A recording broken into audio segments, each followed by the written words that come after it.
নবতরুণ মালপাড়া নবতরুণ একতা ফাউন্ডেশনের উদ্যোগে আজকের ইফতার মাহফিল অনুষ্ঠানে আমার সম্মানিত অতিথিবৃন্দ এবং অনুষ্ঠানের আয়োজকবৃন্দ সবাইকে আমার পক্ষ থেকে আন্তরিক সালাম। আসসালামু আলাইকুম ওয়া রাহমাতুল্লাহি ওয়া বারাকাতুহু। ইগতানিম খামসিন ক্বাবলা খামস শাবাবাকা ক্বাবলা হারামিকা। রাসূল বলছেন যে পাঁচটা বিষয় আসার আগে পাঁচটা বিষয়ের গুরুত্ব দাও। তার মধ্যে এক নাম্বারটা হলো যে বৃদ্ধ বয়স আসার আগে, বার্ধক্য আসার আগে যৌবনের গুরুত্ব দাও। আবার আরেকটা হাদিসে গিয়ে রাসূল বলছেন যে সাবাতু ইউজিল্লুহুমুল্লাহু লা জিল্লা ইল্লা জিল্লুহু ইমামুন আদিল ওয়া শাববুন নাশা ফি ইবাদাতিল্লাহ। রাসূল বলছেন যে কিয়ামতের ময়দানে আল্লাহ রাব্বুল আলামিনের আরশের ছায়া ছাড়া আর কোনো ছায়া থাকবে না। ওই জায়গাতেও আল্লাহ রাব্বুল আলামিন এক শ্রেণীর যুবকদেরকে জায়গা করে দিবেন। তারা হলো যারা কি শাববুন নাশা ফি ইবাদাতিল্লাহ, যৌবন বয়সটা কাটিয়েছে আল্লাহ তাআলার ইবাদতে। 3 নাম্বার আরো একটা হাদিস রাসূল সাল্লাল্লাহু আলাইহি সাল্লাম বলছেন কিয়ামতের ময়দানে লা তাজুলু কদাম ইবনে আদম হাত্তা ইউসআলু আন খামসিন, পাঁচটা প্রশ্নের জবাব দেয়া ছাড়া কোনো ব্যক্তি পা পর্যন্ত নাড়াতে পারবে না।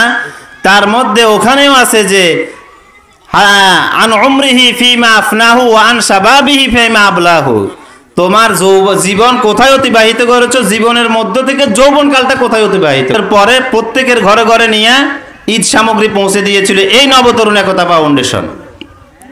এরপরে কোরবানের আগে যাদের কোরবানি করার সামর্থ্য নাই, গরু জবাই করে প্রত্যেকের ঘরে ঈদের আনন্দকে ভাগাভাগি করার জন্য ঈদের 1-2 দিন আগেই প্রত্যেকের ঘরে, অসংখ্য ঘরের মধ্যে পৌঁছায় দিয়েছে এই নবতরুণ একতা ফাউন্ডেশন। তাদের বিতরণের মাধ্যমে ঈদ সামগ্রী পৌঁছে দিয়েছে।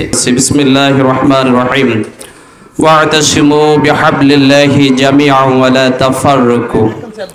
আল্লাহ রাব্বুল আলামিন এখানে বলতে চেয়েছেন, হে আমার বান্দারাম, তোমরা পারস্পরিক ঐক্যবদ্ধ হয়ে আল্লাহর বিধানকে, আল্লাহর আইনকে, আল্লাহর কোরআনকে, আল্লাহর রজ্জুকে, ইসলামকে আঁকড়ে ধরো। এটা কার ঘোষণা? আল্লাহর ঘোষণা। ওয়ালা তাতাফাররাকু, তোমরা পরস্পর বিচ্ছিন্ন হয়ো না। এই আয়াতের আলোকে আমি কিছু কথা বলবো মালপাড়া নবতরুণ একতা ফাউন্ডেশনের সদস্য ভাইদেরকে। আজকের আয়োজন দুনিয়ার কোনো উদ্দেশ্য নয়। আজকের আয়োজন হচ্ছে এই সমাজের যুব সমাজদেরকে নিয়ে, ছাত্র সমাজদেরকে নিয়ে ঐক্যের আয়োজন। যে সমাজের মানুষেরা অবহেলিত, যে সমাজের ছাত্ররা অবহেলিত ছিল, মালপাড়া নবতরুণ ফাউন্ডেশনের পক্ষ থেকে সমাজকে জাগ্রত করার জন্য, সমাজকে আদর্শ করার জন্য, একটি ঐক্যবদ্ধ হয়ে পারস্পরিক সহযোগিতার ভিত্তিকে এই সমাজের ডিসিপ্লিন আনার জন্য এগিয়ে নেওয়ার এই প্রয়াসের আয়োজন। সংগঠনকে এগিয়ে আনার জন্য বিশেষভাবে আহ্বান, অনুরোধ করছি। আসুন আমরা প্রত্যেকেই আমাদের পরিবারগুলোকে, আমাদের ব্যক্তি পরিবার সকলের মাঝে আল্লাহর এই বিধান ঐক্যের মাধ্যমে সমাজ, দেশ, রাষ্ট্র সুন্দর করার জন্য আহ্বান করছি। এই কথা বলে আমি অল্প সময়ে আমার সংক্ষিপ্ত কথা শেষ করছি। ওয়াখির দাওয়ানা আলহামদুলিল্লাহি রাব্বিল আলামিন। আসসালামু আলাইকুম ওয়া রাহমাতুল্লাহি ওয়া বারাকাতুহু। ধন্যবাদ মুহতারামকে। মাহে রমজানের উপলক্ষে তাফসীর মালপাড়া নবতরুণ ফাউন্ডেশন, এই নবতরুণ ফাউন্ডেশনে গত বছরও আল্লাহ এনেছিল। তখনই সালাম আর সালাম, সালাম আর সালাম, এই সালাম বিনিময় কোত্থেকে হলো, কিভাবে হলো? এই সমাজের তরুণদেরকে দিয়েই হবে, আরো সুন্দর হবে সমাজ। অধ্যক্ষ জনাব মাহতাবউদ্দিন সাহেব, জনাব মাহতাবউদ্দিন সাহেব। 2 মিনিট।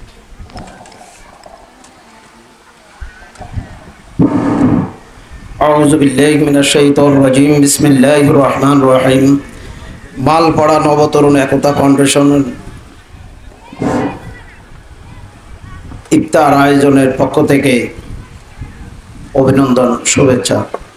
সম্মানিত উপস্থিত আমার শ্রদ্ধেয় শিক্ষক হযরত মাওলানা হেলাল সাহেব, আরো অন্যান্য ব্যক্তি, আমাদের এই এই মালপাড়ার যে ইফতার পার্টির আয়োজন করা হয়েছে, আমাদের অত্যন্ত সুন্দর সুশৃঙ্খলভাবে আমরা গতবার সুন্দরভাবে করা হয়েছে। অনেক লোক হয়েছে, সম্মানিত অনেক মেহমানরা ছিল, আমরা অনেক সুন্দরভাবে করছি। এবারও সবাই সুন্দরভাবে আমাদের এই শৃঙ্খলা মোতাবেক সবাই সারিবদ্ধ বসে কোনো বিশৃঙ্খলা না করে গতবারের মতন আমাদেরকে সুন্দরভাবে উপহার দিবেন। আর আমাদের মেহমানগুলো ইনশাল্লাহ আসবে, সময় মতো চলে আসবেন।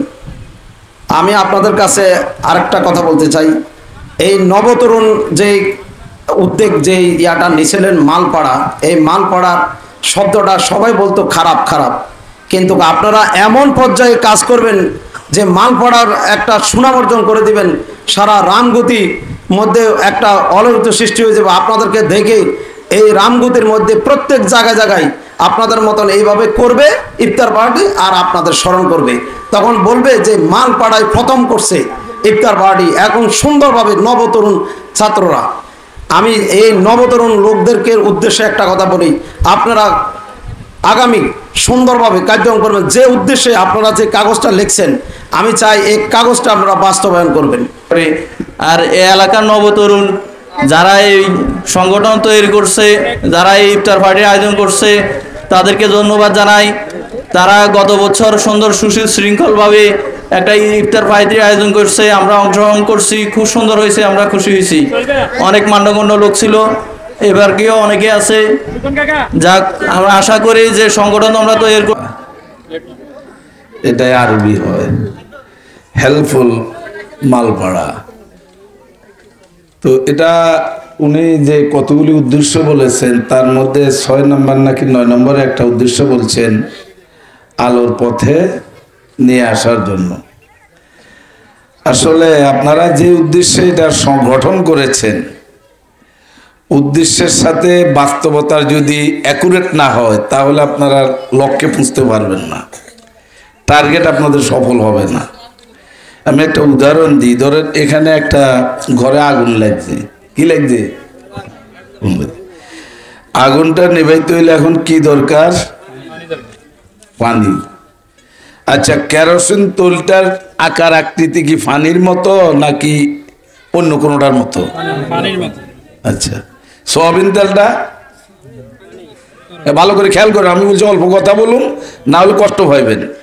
তাহলে কেরোসিন তেলটা দেখতে কিসের মতো? সয়াবিন তেলটা, সরিষার তেলটা এভাবে পানির মতো অসংখ্য পদার্থ আছে নাকি? আছে।